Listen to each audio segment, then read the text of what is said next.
India की history में बहुत बड़े बड़े क्रिमिनल्स हुए हैं, मगर तमिलनाडु और कर्नाटका के बीच में जो डेंस फॉरेस्ट है वहां पर एक ऐसा क्रिमिनल हुआ था जिसने 2 स्टेट्स के चीफ मिनिस्टर को बेबस और लाचार कर दिया था। 15 सालों तक फॉरेस्ट डिपार्टमेंट, दोनों स्टेट्स की पुलिस, यहाँ तक कि बीएसएफ भी MM हिल्स के जंगलों में इस क्रिमिनल को ढूंढती रही, मगर वो इसका बाल भी बांका नहीं कर पाए। ये कोई टेररिस्ट नहीं था जिसे एक्सटर्नल फंडिंग मिल रही हो, ये एक सिंपल स्मगलर था जिसने 1000 से भी ज्यादा हाथियों को मारा था उनकी आइवरी की स्मगलिंग के लिए। लगभग 120 करोड़ के चंदन के पेड़ों को काटकर उनकी स्मगलिंग की थी और लगभग 150 से ज्यादा किलिंग्स उसने की थी, और इन किलिंग्स में से आधे पुलिस वाले थे। गवर्नमेंट को इस क्रिमिनल को पकड़ने में 15 साल लगे और इस पूरी प्रोसेस में उन्होंने 220 करोड़ रुपए खर्च कर दिए। ये क्रिमिनल था कूसे मुनिस्वामी वीरप्पन, इंडिया का सबसे बड़ा डोमेस्टिक क्रिमिनल। इसे पुलिस ऑफिसर्स ह्यूमन फॉर्म में वाइल्ड एनिमल कहते थे, किंग ऑफ द जंगल कहा जाता था, और इसकी स्टोरी सुनकर आपको पुष्पा मूवी की याद आ जाएगी। तो चलिए शुरू करते हैं इंडियाज मोस्ट वांटेड सीरीज का एपिसोड 2, वीरप्पन की कहानी, चैनल को सब्सक्राइब करने के बाद।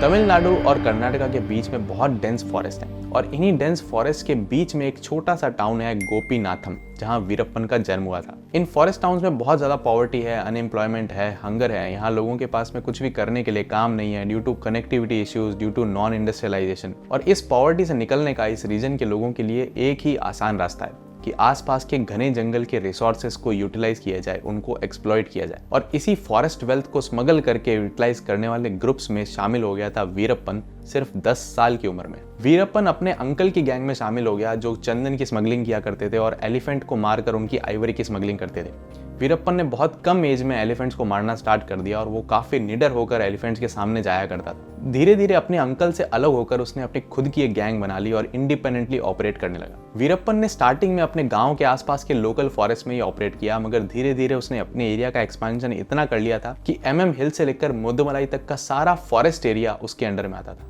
पूरा का पूरा फॉरेस्ट उसका प्राइवेट एस्टेट बन चुका था। यह एस्टिमेटेड है कि वीरप्पन ने लगभग 1000 से भी ज्यादा एलिफेंट्स की किलिंग की थी। स्टार्टिंग में वीरप्पन के पीछे सिर्फ फॉरेस्ट डिपार्टमेंट के ऑफिशियल्स पड़ा करते थे, पुलिस उसके पीछे नहीं थी, क्योंकि उसने कोई सिविल क्राइम नहीं किया था। फॉरेस्ट में जो क्राइम किया जाता है उसे फॉरेस्ट डिपार्टमेंट ही डील करता है। फॉरेस्ट डिपार्टमेंट पर काफी प्रेशर था कि आप रेगुलरली एलिफेंट्स की किलिंग क्यों होने दे रहे हैं, क्यों आप स्मगलर्स को पकड़ते नहीं है, क्या आप भी वीरप्पन से मिले हुए हैं। लोगों को यह अंदाजा नहीं था कि वीरप्पन कितना पावरफुल है और उसको पकड़ पाना कितना डिफिकल्ट है। MM हिल्स का फॉरेस्ट बहुत बड़ा फॉरेस्ट है और बहुत डेंस फॉरेस्ट है। ऊपर से यहाँ का टेरेन प्लेन नहीं होकर हिली टेरेन है, जहाँ पर ट्रैवल करना, जहाँ से निकलना बहुत मुश्किल है पुलिस फोर्स के लिए। ऊपर से वीरप्पन बचपन से इसी फॉरेस्ट में पला बड़ा था। उसने इस फॉरेस्ट से जैसे दोस्ती कर ली थी और एक एक जगह वो फॉरेस्ट की पहचानता था, एक एक रास्ता निकलने का उसे मालूम था। वहीं उसके अपोजिट फॉरेस्ट डिपार्टमेंट के ऑफिशियल्स उतने ट्रेंड, उतने एक्वेंटेड नहीं थे कि वो वीरप्पन को इस फॉरेस्ट में ढूंढ पाए। अपने ऑपरेशन के इनिशियल ईयर्स में वीरप्पन सिर्फ एलिफेंट्स को मारकर उनके दांत की, उनकी आइवरी की स्मगलिंग किया करता था। धीरे धीरे एक टाइम ऐसा आया जब आसपास के एरिया में कोई भी टस्कर एलिफेंट नहीं बचा। टस्कर एलिफेंट यानी ऐसा एलिफेंट जिसके दांत निकले हुए हों। और ये बात वीरप्पन खुद भी जा जाकर गांव वालों को कहता था। वो कहता था कि इस पूरे जंगल में आपको एक भी टस्कर एलिफेंट नहीं मिलेगा, अगर होगा तो वो अपनी माँ के पेट में होगा। और जब एलिफेंट आइवरी खत्म हो गई तो वीरप्पन ने फॉरेस्ट की दूसरी रिसोर्स को एक्सप्लॉइट करना चालू किया, जो कि था चंदन। कर्नाटका और तमिलनाडु के इन जंगलों में चंदन के पेड़ बहुत सारी मात्रा में पाए जाते हैं और ऑफिशियली चंदन के पेड़ गवर्नमेंट प्रॉपर्टी हैं। इन्हें कोई भी प्राइवेट एंटिटी काट नहीं सकती, प्रोसेस नहीं कर सकती अनटिल एंड अनलेस गवर्नमेंट उसको अलाउ करे। मगर वीरप्पन ये मानता था कि ये जंगल उसका घर है और यहाँ लगे हुए चंदन के पेड़ उसकी भी प्रॉपर्टी है, उस पर उसका भी उतना ही हक है जितना कि सरकार का। इसलिए अपने मनमाने तरीके से चंदन के पेड़ों को काटकर उनकी स्मगलिंग किया करता था। और चंदन के पेड़ की वैल्यू काफी ज्यादा होती है, ना सिर्फ डोमेस्टिक मार्केट में बल्कि इंटरनेशनल मार्केट में भी बहुत सारी कॉस्ट लोग देने को तैयार है। ये चंदन का ट्रेड करने के बाद में वीरप्पन काफी स्ट्रांग होने लगा, वो काफी पैसा उसके पास आने लगा और वो रिच बनने लगा। धीरे धीरे उसने अपने गैंग को एक्सपैंड करना चालू किया। सारे के सारे गाँव वाले उसके गैंग में शामिल होने लगे, क्योंकि वो जानते थे कि वीरप्पन स्ट्रांग है।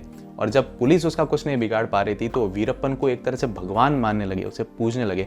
और एक टाइम पर उसकी गैंग इतनी बड़ी हो चुकी थी जिसमें आदमी तो थे ही, औरतें, बच्चे, बूढ़े सभी थे, और एक तरह से पूरा का पूरा गांव वीरप्पन लेके चला करता था अपने साथ में जंगल में। एक एक दिन में 15-15, 20-20 किलोमीटर लोग पैदल चला करते थे और जंगल में छुप छुप कर कैंप किया करते थे, जहां पर पूरा गांव बसाया जाता था। जहां वीरप्पन का कैंप लगता था वहां आसपास के पूरे पेरीमीटर पर पहरेदारी की जाती थी, गन्स लेकर लोग खड़े रहते थे। और वीरप्पन के विचार भी काफी लिबरल थे। वो ये नहीं चाहता था कि अमीर हमेशा अमीर रहे और गरीब गरीब रहे। वो चाहता था कि गरीबों को भी मौका मिलना चाहिए अच्छी जिंदगी जीने का। उसके विचार लेफ्टिस्ट थे और वो गरीबों का मैक्सिमम भला करना चाहता था जिस पैसे को वो कमाता था उससे। लोग वीरप्पन को ही सरपंच, गवर्नमेंट सब मानने लगे। इनफैक्ट जज भी उसे ही मानते थे।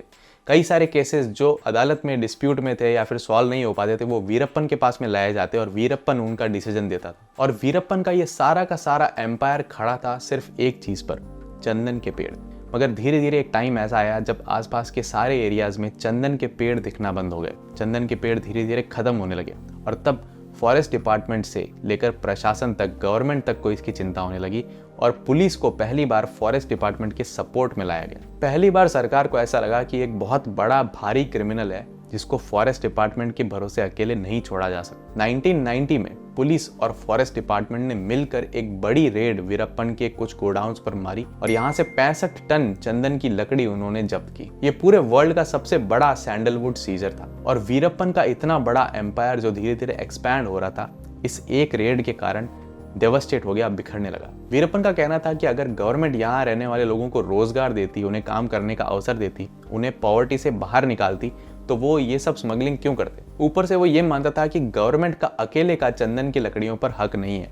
फॉरेस्ट उनका घर है, सभी गांव वालों का घर है जो वहाँ रह रहे हैं और वो भी इस चंदन की लकड़ी को काट कर यूज कर सकते हैं जिस तरह से गवर्नमेंट काट कर यूज करती है। कुल मिला के वो एक ऐसा क्रिमिनल था जो गवर्नमेंट, पॉलिटिक्स और ब्यूरोक्रेसी के अगेंस्ट में था। ज्यादातर बड़े क्रिमिनल्स को हम देखेंगे तो पाएंगे कि उनके पॉलिटिकल लिंक्स काफी स्ट्रांग होते हैं या फिर ब्यूरोक्रेसी में, पुलिस में उनकी थोड़ी बहुत पहचान होती है जिस कारण वो नेटवर्क अपना आराम से चला सकते हैं। मगर वीरप्पन इंडिपेंडेंटली इन सभी से पंगा लेते हुए अपने नेटवर्क को चलाता था। उसके गोडाउन्स पर ये जो इतनी बड़ी रेड हुई थी उसका बदला लेने के लिए उसने गुरिल्ला वॉरफेयर अपनाया और छुपकर पुलिस की एक जीप पर अटैक करके 4 पुलिस वालों की किलिंग कर दी। और इस एक इंसिडेंट से पूरा का पूरा एडमिनिस्ट्रेशन हिल गया क्योंकि एक सिंपल स्मगलर गांव वाला इतना पावरफुल हो गया था कि सीधे आकर पुलिस वालों को मारने की हिम्मत कर सकता है। ये सीधे सीधे एक चैलेंज था सरकार के लिए। कर्नाटका गवर्नमेंट ने इस पर स्ट्रांगली रिएक्ट किया और उन्होंने एक स्पेशल टास्क फोर्स बनाई सिर्फ वीरप्पन को पकड़ने के लिए। मगर ये स्पेशल टास्क फोर्स यानी कि STF भी वीरप्पन को पकड़ नहीं पाई क्योंकि जंगल में छुपने में वो इन सबसे कहीं ज्यादा एक्सपर्ट था। 1991 में एक इंडियन फॉरेस्ट सर्विसेज के ऑफिसर श्रीनिवास को इस STF का हेड बनाया गया। उन्होंने समझा बुझाकर वीरप्पन की गैंग के 20 मेंबर्स को सरेंडर करवा दिया और वो थोड़े गांधीवादी थे। वो लोगों को सुधारने में बिलीव करते थे, ना कि मारने में। वीरप्पन को चेज करते हुए STF एक ऐसे पॉइंट पर आ चुकी थी जहां वीरप्पन को मारा जा सकता था। मगर श्रीनिवास ने वीरप्पन को मारने की अनुमति नहीं दी और बोला कि वीरप्पन को जिंदा पकड़ना है, उसे ट्रांसफॉर्म करना है, उसे समझा बुझाकर मुझे सुधारना है। धीरे धीरे श्रीनिवास की पॉपुलैरिटी बढ़ने लगी। वो लोगों की, गाँव वालों की हेल्प करते थे, कई सारे उनके इश्यूज रिजॉल्व करते थे जिस कारण श्रीनिवास को गाँव वाले एक अच्छा आदमी समझते थे। ये बात वीरप्पन को पसंद नहीं आई क्योंकि वीरप्पन उस एरिया में अपना ही डोमिनेंस चाहता था और ऊपर से उसके कई सारे गैंग मेंबर्स उसका साथ छोड़कर श्रीनिवास को जाकर सरेंडर कर चुके थे। तो इसलिए श्रीनिवास को ट्रैप करने के लिए वीरप्पन ने एक चाल चली। उसने श्रीनिवास को यह मैसेज दिया कि वीरप्पन सरेंडर करने के लिए तैयार है। श्रीनिवास काफी एक्साइटेड होकर जंगल के अंदर आए मगर वीरप्पन ने वहां पर उन पर गोली चला दी, उनको शूट कर दिया। वीरप्पन के लिए इस पॉइंट पर पुलिस वालों को मारना एक हंसी खेल बन गया था। वो जगह जगह पर अटैक्स किया करता था, पुलिस चौकियों पर अटैक करता था, पुलिस की जीप्स को उड़ा दिया करता था। STF के साथ एक एनकाउंटर में वीरप्पन का राइट हैंड और एकदम खास आदमी गुरुनाथ मारा गया। तो उसकी रिटेलिएशन में और बदला लेने के लिए वीरप्पन ने पुलिस चौकी पर अटैक कर दिया और उसमें 7 पुलिस ऑफिसर्स को मार दिया। और इसके कुछ ही टाइम बाद में उन्होंने STF के head IPS officer Hari Krishna की जीप पर एम्बुश अटैक करके उनकी भी किलिंग कर दी। और ऐसा नहीं है कि सिर्फ कर्नाटका पुलिस इससे परेशान थी क्योंकि ये फॉरेस्ट आधा कर्नाटका और आधा तमिलनाडु में है और ये तमिलनाडु कर्नाटका के बॉर्डर का इशू था। तो वीरप्पन एक स्टेट में क्राइम करके दूसरे स्टेट में भाग जाया करता था। तमिलनाडु की पुलिस के साथ भी एक ऐसा ही हादसा हुआ। तमिलनाडु की पुलिस जब गांव वालों को परेशान करने लगी वीरप्पन की पूछताछ करने के लिए तो उसने तमिलनाडु पुलिस की एक वैन पर बॉम्ब ब्लास्ट अटैक कर दिया जिसमें 22 तमिलनाडु के पुलिस ऑफिसर्स मारे गए। ये एक बहुत बड़ा इंसिडेंट था जिसे ऑलमोस्ट एक टेररिस्ट अटैक समझा जा रहा था।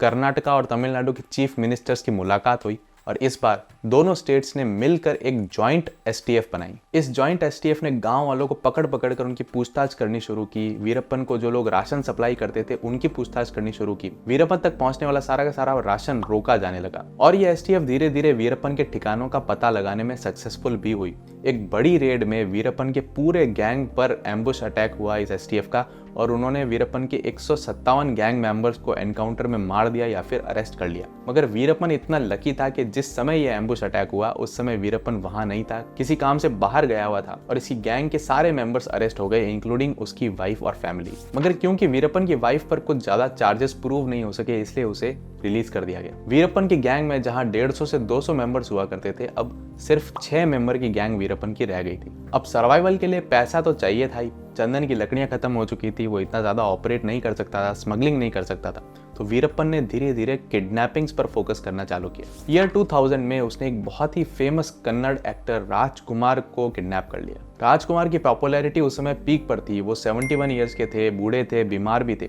और जनता चाहती थी कि उन्हें जल्दी से जल्दी छुड़ाया जाए। चीफ मिनिस्टर पर एक बहुत बड़ा प्रेशर था और कर्नाटका चीफ मिनिस्टर कुछ भी करने के लिए तैयार थे, बस राजकुमार सही सलामत वापस आ जाएं। कुछ जर्नलिस्ट को वीरप्पन के साथ नेगोशिएट करने के लिए भेजा गया और वीरप्पन से जाना कि उनकी डिमांड क्या है। सभी को ये एक्सपेक्टेड था कि वीरप्पन कुछ पैसों की डिमांड करेंगे, मगर वीरप्पन की डिमांड्स काफी अनयूजुअल थी। वीरप्पन एक तमिल थे और कर्नाटका और तमिलनाडु के अंदर काफी सारे डिस्प्यूट्स उस समय चल रहे थे। कन्नड़ लोग तमिल लोगों को उतना पसंद नहीं किया करते थे और तमिल लोगों को कर्नाटका में उतने राइट्स नहीं दिए जाते थे, ऐसा वीरप्पन का मानना था। वीरप्पन की डिमांड थी कि कर्नाटका तमिलनाडु के बीच में जो कावेरी वाटर डिस्प्यूट है, उसमें जो रायट्स हुए थे उसमें कई सारे लोगों के घर तबाह हो गए, कई सारे लोग अरेस्ट हो गए, उन सबको छुड़ाया जाए, तमिल लोगों को उनका राइट वापस दिया जाए, फार्मर्स को मिनिमम वेजेस दिए जाए, तमिल कवि तिरुवल्लुवर की एक मूर्ति लगाई जाए बैंगलोर में, तमिल भाषा को कर्नाटका की सेकंड लैंग्वेज बना दिया जाए, और कई सारे इनोसेंट गांव वाले लोग जो उसके कारण जेल में बंद करके रखे हैं सरकार ने, उनको रिलीज कर दिया जाए। अब जाहिर सी बात है कि कर्नाटका गवर्नमेंट इतनी सारी डिमांड्स को नहीं मान सकती थी, वो भी ऐसी डिमांड्स जो तमिल फेवर में हो। कुल मिलाकर उसकी डिमांड्स काफी सोशलिस्ट लग रही थी और ऐसा लग रहा था मानो वो पॉलिटिकली एक्टिव होना चाहता। कई सारे अलग अलग लोगों ने आकर वीरप्पन के साथ में नेगोशिएशन किया। गवर्नमेंट ने लास्ट में उसकी सिर्फ एक डिमांड मानी, जो कि थी कि कई सारे लोग जो जेल में बंद थे कई सालों से, उनको रिलीज कर दिया जाए। सब कुछ सही था, लोगों को जेल से रिलीज करने की डेट फिक्स हो चुकी थी, राजकुमार को वापस लाने की भी डेट फिक्स हो चुकी थी। मगर इसी समय एक शहीद पुलिस ऑफिसर के फादर पहुंच गए सुप्रीम कोर्ट ये पिटीशन लेते हुए कि इस तरह से गवर्नमेंट किसी एक क्रिमिनल के प्रेशर में आकर कई सारे लोगों को जेल से बिना किसी रीजन के रिलीज नहीं कर सकती। सुप्रीम कोर्ट ने भी कहा डेफिनेटली ये बात आपकी एकदम सही है, बिना किसी ठोस रीजन के जेल में बैठे हुए लोगों को निकाला नहीं जा सकता। और सुप्रीम कोर्ट ने कर्नाटका गवर्नमेंट के इस जेल से रिलीज करने वाले ऑर्डर पर स्टे लगा दिया। लोगों की होप्स पूरी तरह से गिर गई, राजकुमार को वापस लाने का गवर्नमेंट का सपना अधूरा रह गया। चीफ मिनिस्टर को लगा कि अब राजकुमार को अगर कुछ हो गया तो उनकी सरकार गिरना तय है। मगर अब गवर्नमेंट ने उनके क्लोज रह चुके एक तमिल पॉलिटिशियन को वीरप्पन के साथ नेगोशिएट करने के लिए भेजा और उन्हें समझाया कि कुछ रीजनेबल डिमांड्स अगर वो रखें तो उन्हें पूरा किया जा सकता है। इंटरनली लीक्ड इन्फॉर्मेशन ये कहती हैं कि वीरप्पन ने 20 करोड़ रुपए सरकार से लिए थे राजकुमार को छोड़ने के, मगर ऑफिशियली ये बात किसी ने भी एक्सेप्ट नहीं की है। इसके बाद 2002 में उन्होंने कर्नाटका के एक मिनिस्टर एच नागप्पा को भी किडनैप कर लिया था, मगर नागप्पा बचकर वापस नहीं आ सके और उनकी डेड बॉडी 3 महीने बाद में जंगल में पाई गई। 2004 में एक नए आईपीएस ऑफिसर को एसटीएफ का हेड बनाया गया, जिनका नाम था के विजय कुमार। विजय कुमार ने इंटरनल लिंक्स बनाना चालू किए, अपने आदमियों को अंडर कवर वीरप्पन के आसपास भेजना चालू किया, उसकी गैंग में शामिल करना चालू किया। ऐसे लोग जो वीरप्पन की सप्लाई चेन का हिस्सा थे, उसको राशन ले जाकर दिया करते थे, उन लोगों को उसने बहला फुसला कर पुलिस का खबरी बनाना चालू किया। और फाइनली 10 महीनों की प्लानिंग के बाद में वो एक आदमी को वीरप्पन के इनर सर्कल में एस्टैब्लिश करने में सक्सेसफुल हो गए। एक ऐसा आदमी जो वीरप्पन को सप्लाई की चीजें लाकर दिया करता था, वो पुलिस से मिल गया और पुलिस को वीरप्पन की हर बात की जानकारी देने लगा। वीरप्पन की एज धीरे धीरे बढ़ने लगी थी और वो 50 साल का हो गया था लगभग। उसे आंखों में कैटरैक्ट की प्रॉब्लम स्टार्ट हो गई थी, उसे दिखना कम हो गया था, जो कि उसकी सबसे बड़ी पावर थी और जंगल में सर्वाइव करने के लिए उसकी आंखें एकदम सही होना बहुत जरूरी था। उसने इस आदमी से बोला कि मुझे इस कैटरैक्ट का ऑपरेशन करवाना है और इसलिए मुझे इलाज की जरूरत है। वीरप्पन के इलाज की प्लानिंग की गई, मगर पुलिस को इस बात का पता था। पुलिस की सेटअप की हुई एक एम्बुलेंस में वीरप्पन को जंगल से बाहर ले जाया गया, ये कहकर कि उसका इलाज करवाने ले जाया जा रहा है। बीच रास्ते में इस एम्बुलेंस को पुलिस की एक वैन ने रोका। पुलिस के कुछ ऑफिसर्स बाहर निकले और एम्बुलेंस में बैठे हुए वीरप्पन और उसके गैंग मेंबर्स का एनकाउंटर उन्होंने वहीं पर कर दिया। और इस तरह से 1000 हाथियों को मारने वाले इंडिया के मोस्ट नोटोरियस और डेंजरस क्रिमिनल का अंत हुआ। वीरप्पन को अपनी मूंछों से बहुत प्यार था। उसने मूंछों को बहुत बड़ा बड़ा कर रखा था, जो कि उसके खौफ को, उसके सिग्नेचर लुक को रिप्रेजेंट करती थी। मगर पुलिस ने एनकाउंटर करने के बाद में सबसे पहले उसकी मूंछों को ट्रिम किया। मे बी वो ये मैसेज देना चाहते हो कि now the terror is dead. तो ये थी कहानी वीरप्पन की। इंडियाज मोस्ट वांटेड सीरीज के अगले एपिसोड में आप किसकी कहानी सुनना चाहते हैं कमेंट्स में मुझे जरूर बताइए। एपिसोड 1 आप यहाँ जाकर देख सकते हैं अगर आपने नहीं देखा है। मैं चलता हूँ अगले वीडियो की तैयारी करने के लिए। Subscribe the channel, keep watching and stay curious.